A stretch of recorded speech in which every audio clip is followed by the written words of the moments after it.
है कि वो आपत्ति बताते हैं। अभी हालिया में हमने देखा पार्लियामेंट सेशन में कि किस तरीके से अंबेडकर जी को लेकर के हमारे आदरणीय अमित शाह जी को बहुत घेरा जा रहा था। तो इन्होंने हमेशा से संविधान के विपरीत जाकर के, खिलाफ जाकर के काम किया है, इतना ही मैं कहूंगी।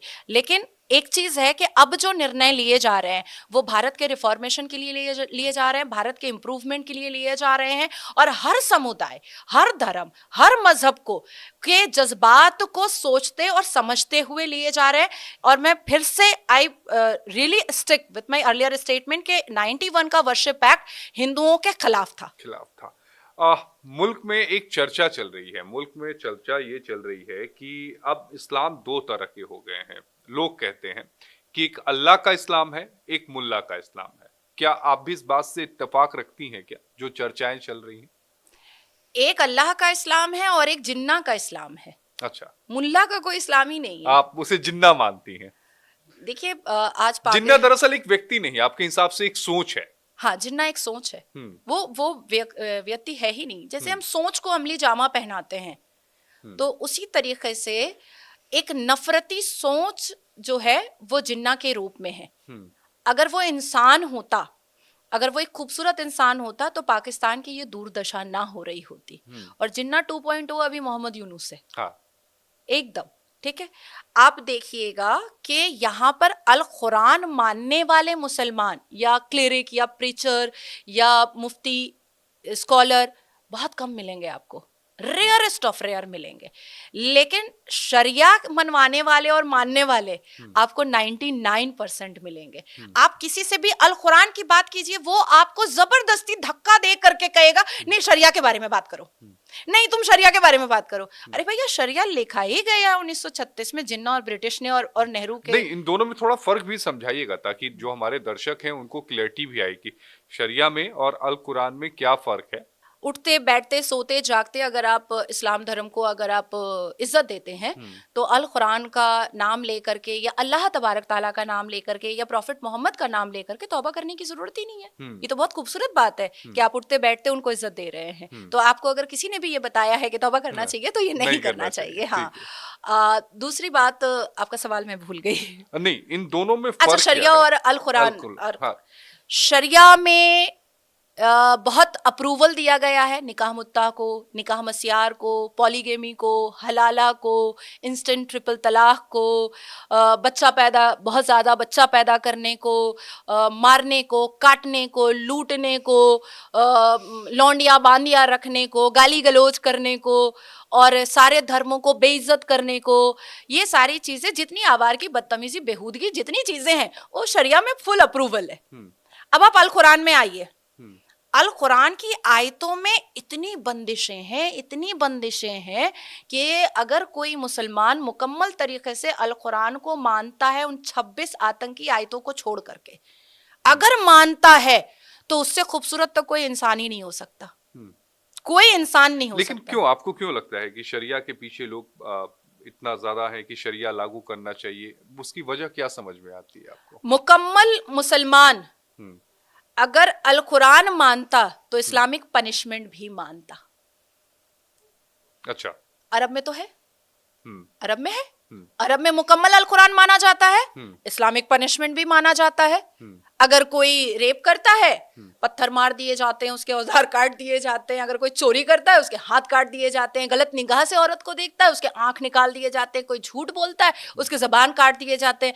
मुझे एक मौलाना बताइए पिछले 76 साल से, क्योंकि आप बहुत बड़े पत्रकार हैं, तो आप मुझे बताइए कि किसी मुसलमान ने कहा है कि न्यायपालिका। हमारे जो दर्शक हैं वो आपसे जानना और समझना चाहते हैं कि नाजिया इलाही खान आखिर कौन है। सबसे पहले तो हर हर महादेव और जय जय श्री राम। नाजिया इलाही खान भारत की बेटी है और भारत के प्रति एक प्राउड का बाज बनना चाहती है, बस। इसके अलावा नाजिया कुछ भी नहीं है। लेकिन लोग तो ये कहते हैं कि नाजिया इलाही खान, भले ही उनका नाम नाजिया हो, लेकिन वो सनातन के रास्ते पे चल पड़ी हैं। आपकी बिंदी, आपके हाथों में ये रुद्राक्ष की माला, आपके हाथों में कई सारे रक्षा, ये बताते हैं कि क्या नाजिया इलाही का कहीं सनातन की ओर तो नहीं निकल पड़ी हैं। कोई धर्म अगर खूबसूरती बताता है, कोई धर्म अगर इंसानियत बताता है, कोई धर्म अगर इंसान को इंसान बनाता है, कोई धर्म अगर अ, देश के प्रति मोहब्बत सिखाता है, तो उस धर्म को मानने में आपत्ति कहाँ पर है। जिस मजहब से मैं आती हूँ उस मजहब में जो बेटियों के हालात है, उसको उससे रूबरू अगर बेटियों को मैं करवा रही हूं तो इसमें प्रॉब्लम कहाँ पर है। सनातन धर्म वो है जिसमें माफी की तलबगारी बहुत ज्यादा है। सनातन धर्म वो है जिसमें सूर्य की पूजा है, जिसमें चंद्रमा की पूजा है, जिसमें जल की पूजा है, जिसमें मिट्टी की पूजा है, जिसमें पेड़ पौधे की पूजा है। तो ये जो जितने भी चीजें हैं ये कभी खत्म होने वाली चीज नहीं है। और मजहब वो है जिसको सिर्फ एक इंसान ने बनाया है, और इंसान की बनी हुई चीज तो खत्म होती ही है, चाहे वो कोई भी हो।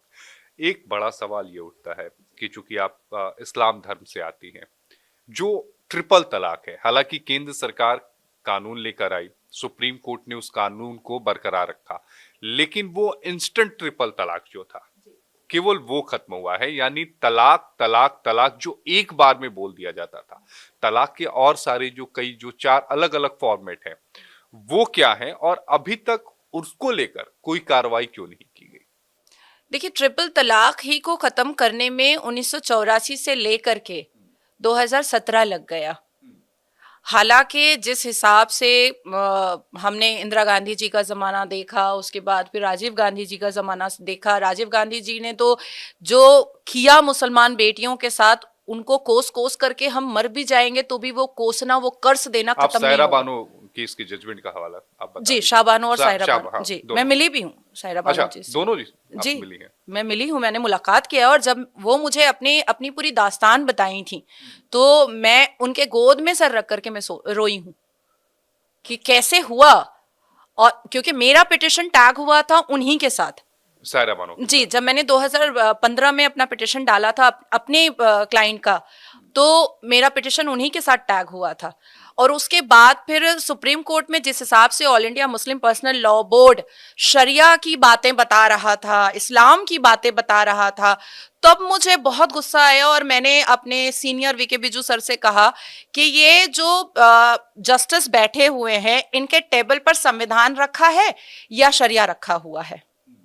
इंस्टेंट ट्रिपल तलाक का मिसयूज कुछ इस तरीके से हुआ कि व्हाट्सएप पर तलाक तलाक तलाक लिखा जाने लगा, फोन पर तलाक लिखा जाने लगा। मेरी जो क्लाइंट थी उसको उसके शौहर ने, खाविंद ने दुबई से फोन पर तलाक दिया था।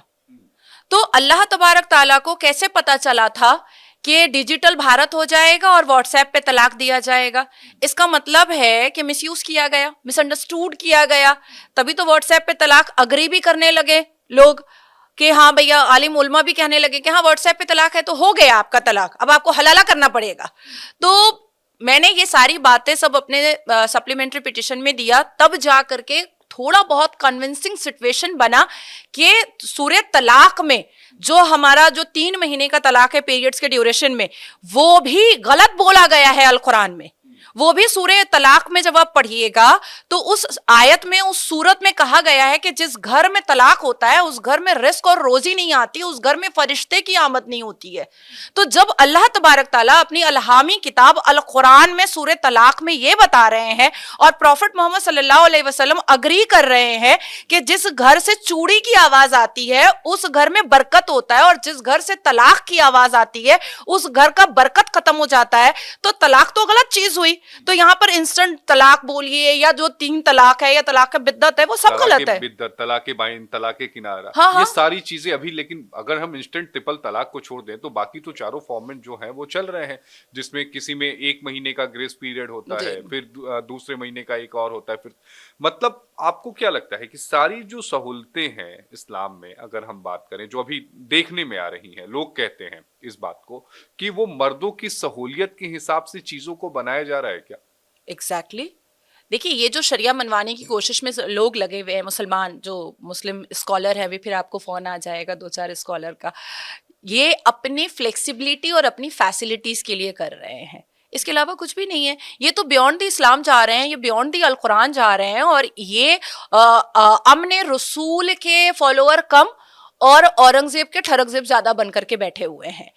मुझे ऐसा लगता है कि एक विधान और एक संविधान की बात जो हमारे आदरणीय प्रधानमंत्री जी ने कहा है वही हम मुसलमान बेटियों को बचा सकता है, अदरवाइज और कोई भी तरीका नहीं है बचाने का। ये जितनी भी तलाक के वैरायटीज ऑफ तलाक है और वैरायटीज ऑफ निकाह है, इन सब को खत्म करके, जैसे मैट सूट होता है, जैसे डिवोर्स होता है, या जैसे मैरिज रजिस्ट्रेशन होता है, सिर्फ वो रहना चाहिए। क्योंकि ये लोग 4 शादियां सुन्नत बोलते हैं, लेकिन एक्चुअली में प्रॉफिट मोहम्मद ने 11 शादियां की थी, तो 11 भी ये कर सकते हैं। अब इनके ऊपर प्रेशर आ जाता है फाइनेंशियल, फिर बच्चे भी ये बहुत ज्यादा पैदा करते हैं, तो चलो एक तरफ से करते चल रहे हैं शादियां और दूसरी तरफ से तलाक तलाक तलाक बोल दिया, हट गया। मैंने कई ऐसे केसेस देखे हैं पश्चिम बंगाल में, बिहार में और उड़ीसा में, कि लड़की ने खाना खराब बनाया है तो उसको तलाक मिला है, या लड़की को बेटियां ज्यादा पैदा हो रही हैं तो उसको तलाक मिला है। लेकिन इस पर भी मेरा बहुत प्रिपरेशन चल रहा है कि ये जो 3 महीने और 3 पीरियड्स के ड्यूरेशन में जो तलाक होता है उसको भी खत्म किया जाए। हालांकि इसको लेकर जो याचिका है वो सुप्रीम कोर्ट में लंबित है, जिसमें इसे रद्द करने की मांग की गई है। लेकिन उसका अप्रोप्रिएट जो कुरान से निकालना है, वो सूरह तलाक का पूरा प्रिपरेशन मैंने किया है, ताकि मैं जज को कन्विंस कर सकूं कि हमारे इस्लाम के हिसाब से और हमारे अल कुरान के हिसाब से भी तलाक कोई अच्छी चीज तो नहीं है। हलाला की बात करते हैं, क्या इसका जिक्र मिलता है हलाला का? जी हाँ, जी हाँ, लेकिन अल कुरान कहता है कि ये गलत चीज है। अच्छा, अल कुरान इस बात को कहता है? बिल्कुल बिल्कुल बिल्कुल बिल्कुल साफ लफ्जों में लिखा हुआ है कि ये गलत है। लेकिन मुझे ऐसा लगता है कि अगर मेरा बेटा बड़ा हो रहा है और मैं उसको कहूं कि ये अंकल को थप्पड़ मत मारना, अब जब उसके दिमाग में है ही नहीं थप्पड़ मारना, तो मैं उसको सिखाऊं क्यों या उसको समझाऊं क्यों? तो ये तो दिमाग देना हुआ ना। तो ऐसी बहुत सारी चीजें हैं जो मुझे लगता है कि अल कुरान में नहीं मेंशन होता तो ज्यादा बेटर होता। मुस्लिम कम्युनिटी मेंशन करने के बाद उन्होंने ये सोचा कि यहां पर मेंशन है तो हम कर भी सकते हैं। जैसे टैटूज का कोई जिक्र नहीं है अल कुरान में, 72 वर्जिन हूर का कोई जिक्र नहीं है अल कुरान में, पर आप अगर किसी मौलवी, मुल्ला, स्कॉलर, कारी, मुफ्ती या हाफिज कुरान से अगर पूछिएगा तो वो कहेगा नहीं टैटू तो हराम होता है। अब उनसे पूछिए कि कौन सी आयत में हराम है, तो वो कहेगा वो तो नहीं पता। तो इनका अपना क्रिएशन है, ये क्रिएट करते रहते हैं। उसी तरीके से 72 वर्जिन हूर कहीं पर नहीं है अल कुरान में, लेकिन ये कहेंगे नहीं 72 वर्जिन हूरें हैं, जन्नत में मिलेंगी, 135 फुट की मिलेंगी, बड़ी खूबसूरत होंगी, हम उनके साथ अय्याशियां करेंगे। जब उनसे पूछिए कि आयत नंबर बताओ, तो नहीं, आयत नंबर नहीं बताएंगे। तो इनका अपना क्रिएट किया हुआ भी, और कुछ चीजें ऐसी हैं जो मेंशन नहीं होने से ज्यादा बेहतर होता, ज्यादा बेहतर होता। लेकिन चूंकि आपने 2 केसेस का जिक्र किया, साहबानों का जिक्र किया, शायराबानों केस का जिक्र किया, जरा इन केसेस के बारे में बताइएगा कि ये केसेस मुझे लगता है कि लैंडमार्क जजमेंट जो थे वो टॉप ऑफ द कोर्ट के थे, लेकिन किस तरह से इसे ओवरव्यू किया गया, किस तरह से लिया गया, जरा ये बताइएगा। बहुत सिंपल जजमेंट था शाहबानो जी का और सायरा बानो जी का। गुजारा भत्ता का डिमांड था और इंस्टेंट ट्रिपल तलाक को ख़त्म करने का डिमांड था। मुझे लगता है कि 3-4 हेयरिंग में इस डिमांड को पूरा कर देना चाहिए था, और बहुत सारी दुआएं जो हैं वो राजीव गांधी जी को ले लेना चाहिए था, तब शायद दुआओं के असर से वो चीथड़ों में नहीं मरते, खूबसूरती से मरते। और गुजारा भत्ता को लेकर के और इंस्टेंट ट्रिपल तलाक को बैन करने को लेकर के कई बार राजीव गांधी जैसे प्रधानमंत्री के टेबल पर इस चीज को खत्म करने के गैजेट्स और नोटिस जाया करते थे, और वो उसको बार बार फाड़ करके अपने डस्टबिन में डाला करते थे। कई बार सुप्रीम कोर्ट, सर्वोच्च न्यायपालिका के भी कुछ डॉक्यूमेंट जाया करते थे और वो उसको फाड़ करके फेंक दिया करते थे। क्यों? क्योंकि उनको दिमाग ये दिया जाता था कि अगर आपने इंस्टेंट ट्रिपल तलाक बैन करवा दिया, अगर आपने गुजारा भत्ता मेंटेनेंस आपने मुस्लिम औरतों के लिए अप्रूव कर दिया और उस पर आपने बज़ाब्ते कानून बना दिया मुसलमान बेटियों के लिए, तो मुसलमान पुरुष आपसे नाराज हो जाएंगे और वो आपको वोट नहीं करेंगे।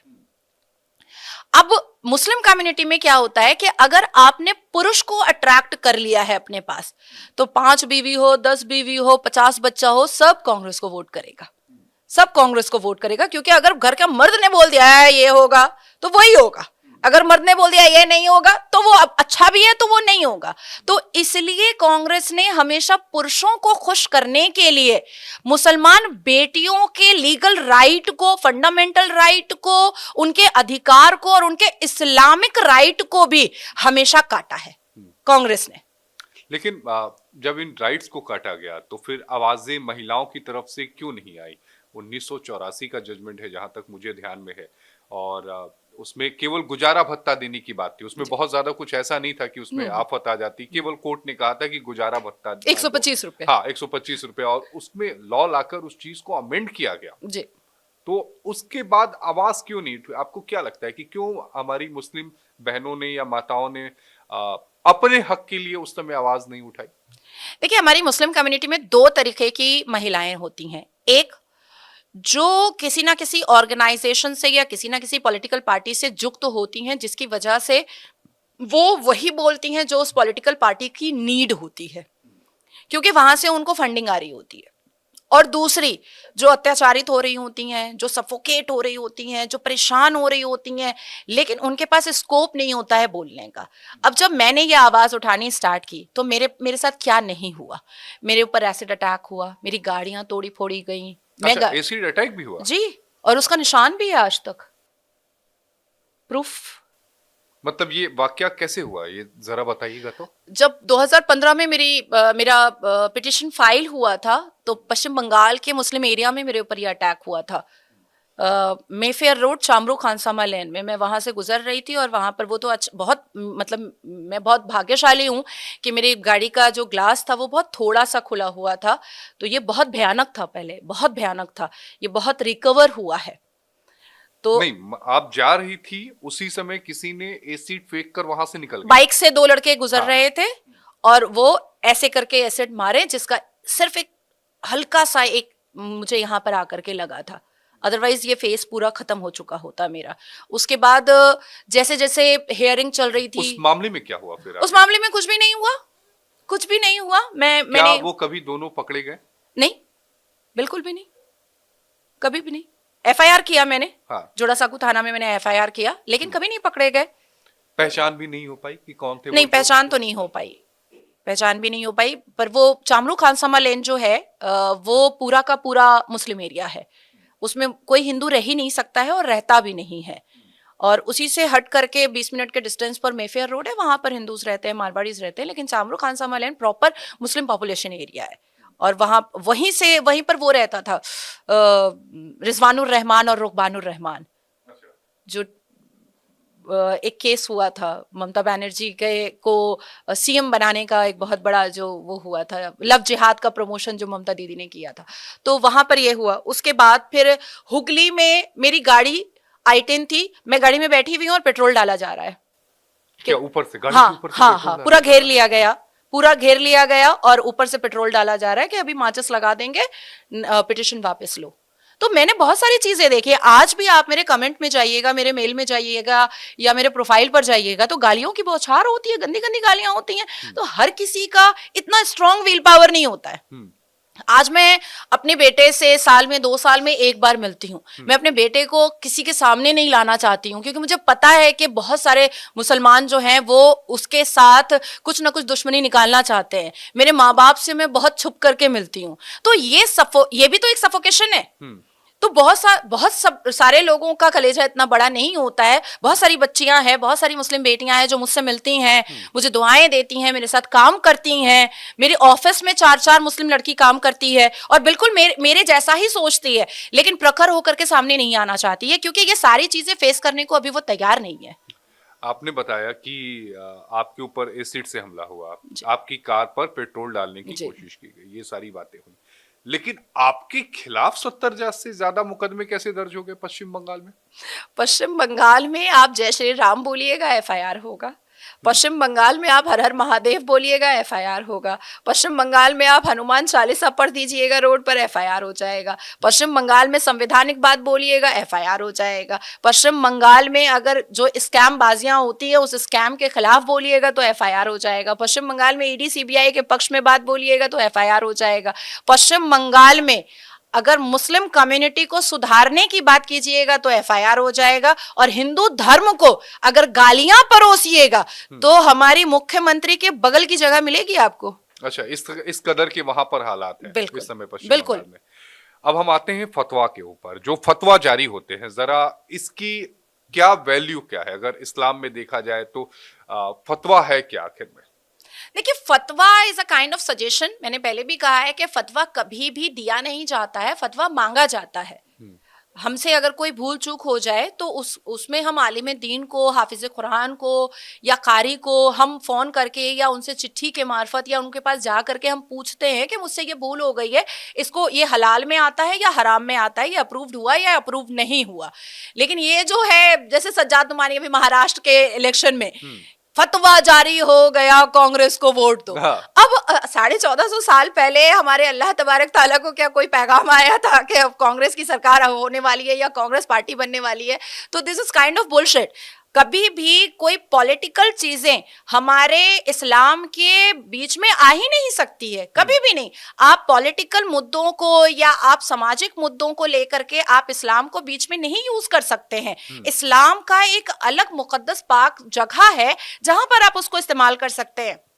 इसलिए मैंने आज ही सभा में ये बात बहुत ऐलानिया कही कि पार्लियामेंट के अंदर ये रजाकार के मुखबिर का बैठना बहुत हानिकारक है। बल्कि जितना ज्यादा से ज्यादा हो, हमारे भारत के हर एक राज्य में योगी महाराज जी जैसे संत और महंत को मुख्यमंत्री बनाना चाहिए और पार्लियामेंट लोकतंत्र के मंदिर में संत और साधुओं को मेंबर ऑफ पार्लियामेंट बना करके भेजना चाहिए। क्योंकि देखिए, आज के वक्त में हम देख रहे हैं कि जेब कतरा है वो पॉलिटिशियन बन रहा है, चोर चोट्टा है वो पॉलिटिशियन बन रहा है, बलात्कारी है वो पॉलिटिशियन बन रहा है, जिसको संविधान का एक चैप्टर एक आर्टिकल नहीं पता है वो पॉलिटिशियन बन करके लोकतंत्र के मंदिर में बैठ रहा है, जो फलस्तीन के नारे लगा रहा है वो पॉलिटिशियन बन रहा है। तो उससे बेटर ये होगा कि अगर संत और महान पॉलिटिशियन बनते हैं तो वो हमारे देश की खूबसूरती और सिविलाइजेशन को दोबारा वापस लेकर के आ पाएंगे। क्या आप इस बात को मानती हैं कि फतवा जो है उसका मिसयूज आज की तारीख में बहुत ज्यादा हो रहा है और राजनीतिक फायदे के लिए इसका इस्तेमाल किया जा रहा है? सिर्फ आज की तारीख में नहीं हो रहा है। जब हमारे देश में नेहरू साहब ने,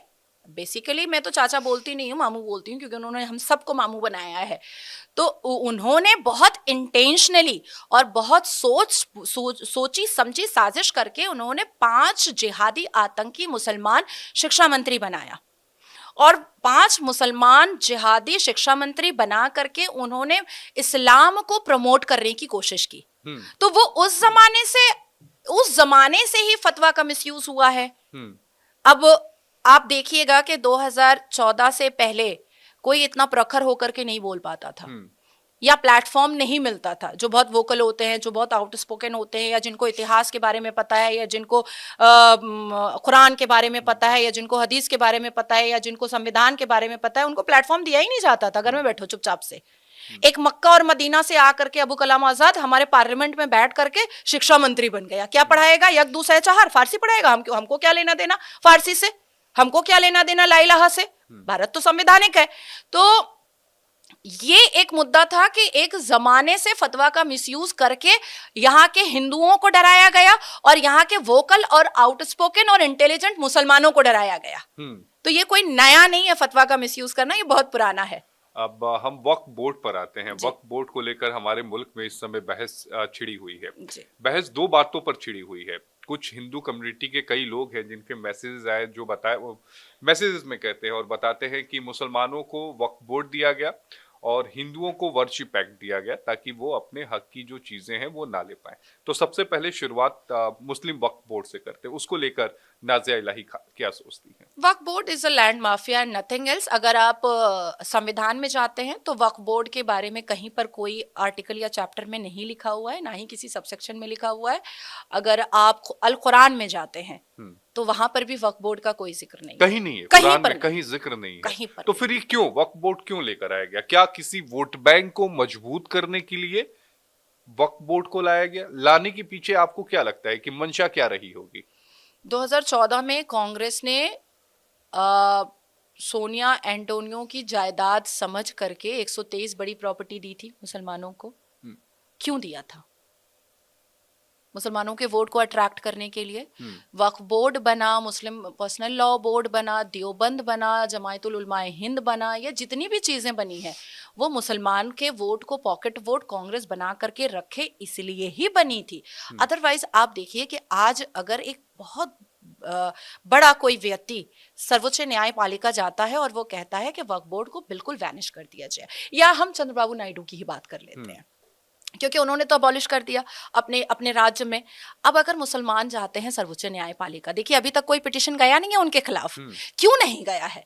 क्योंकि हम जस्टिस क्या पूछेंगे, जो जजेस हैं वो क्या पूछेंगे कि ठीक है अगर संविधान में नहीं है तो आप अल कुरान से बता दीजिए। अल कुरान में भी नहीं है तो बताएगा कहां से, सेफ कहां से करेगा? तो ये एक्चुअली में वैनिश और इरेज बहुत पहले कर देना चाहिए था, क्योंकि इसको पकड़ करके रखने का कोई भी साधन था ही नहीं। अब सिर्फ ये जज्बात से खेल सकते हैं। अब अभी देखिए नया नया इन लोगों ने शोषा छोड़ा है कि कुंभ मेला जिस जमीन पर हो रहा है वो वक्फ बोर्ड की जमीन है। कहां से लाए थे भैया, कहां से लाए थे तुम, कहां से लाए थे? अब ये क्या कहते हैं कि हमारे बाप दादा की जमीन भारत है। हाँ। आदम की औलाद जो है वो भारत में कैसे नहीं रहेगा? अरे भैया कुरान के हिसाब से आदम को जन्नत से जमीन पर जब फेंका गया था, जब उनको यहाँ जमीन पर लाया गया था तो वो श्रीलंका की जमीन थी। तो तुम छाती यहाँ क्यों पीट रहे हो? जाओ श्रीलंका जाकर के छाती पीटो और वहां पर इस्लाम का परचम लहराओ, वहां पर जाकर के शरिया मनवाओ सबको। भारत को क्यों चुन रहे हो? तो देखिए वक्फ बोर्ड को बहुत पहले वैनिश किया जा सकता था, लेकिन हिंदू भी बोलते नहीं थे। अब हिंदू जागरूक हो रहे तो अब बोलते हैं। लेकिन वक्फ बोर्ड को लेकर ये भी देखने में आ रहा है कि तमाम जो विपक्षी पार्टियां हैं, हालांकि सरकार संशोधन लेकर आ रही थी कि इसमें संशोधित किया जाए, लेकिन विपक्षी पार्टियां एकजुट हो गई है, एक साथ हो गई हैं। जेपीसी का गठन हो जाता है, जेपीसी के गठन का टेन्योर को बढ़ाया जाता है और ये भी कहा जाता है कि वक्फ बोर्ड है वो रहेगा। हालांकि सरकार का जो संशोधन था उसमें कई खास बातें थी, कई अहम बातें थी, तो उस पर आपका क्या टेक है? जो विपक्षी पार्टियां एकजुट हो गई, कही कि नहीं वक्फ बोर्ड को तो रहना चाहिए, होना चाहिए। देखिए सबसे पहले मैं कहूंगी कि बहुत अच्छा हुआ कि किरण रिजिजू जी ने खुद ही संसद के पटल पर यह बात रखी और खुद ही उसको जेपीसी में भेज दिया, क्योंकि आदरणीय प्रधानमंत्री के नेतृत्व में कोई भी काम डिक्टेटरशिप में नहीं हो सकता है, ये तो उन्होंने बहुत पहले ही कह दिया था। और कोई भी काम विदाउट कन्फ्रंटेशन और विदाउट डिस्कशन भी नहीं होगा, ये भी उन्होंने पहले ही बोल दिया था। अब आपने कहा कि सारी जो विपक्षी दल हैं वो एक साथ जुट गई हैं कि वक्फ बोर्ड रहेगा। कैसे रखोगे? मुसलमानों के वोट को अट्रैक्ट करने के लिए वो ये एक संदेश भेज रहे हैं, एक मैसेज भेज रहे हैं मुसलमानों को कि देखो जेपीसी में हम बहुत लड़ रहे हैं तुम्हारे लिए, हम बहुत बहुत परेशान